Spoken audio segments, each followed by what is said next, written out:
হরে কৃষ্ণ। ভগবান প্রত্যেকটি যুগে এক একটি যুগ ধর্ম প্রদান করেন। কলিযুগের যুগ ধর্ম হচ্ছে হরে কৃষ্ণ কৃষ্ণ কৃষ্ণ হরে হরে, হরে রাম রাম রাম হরে হরে। যুগ ধর্ম শব্দের অর্থ হচ্ছে যার মাধ্যম দিয়ে জীব আত্যন্তিক মুক্তি লাভ করতে পারে। আত্যন্তিক মুক্তি লাভের অর্থ হচ্ছে মোহমায়ার বন্ধন থেকে সবসময়ের জন্য ভগবানের নিত্যধামে তার নিত্য সেবা প্রাপ্তি করা।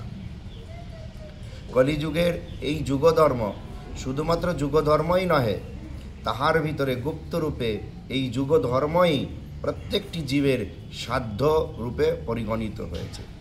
কেননা এই হরে কৃষ্ণ মহামন্ত্রই যুগল রাধাকৃষ্ণের সাক্ষাৎ রসময় আনন্দময় চিন্ময় বিগ্রহ।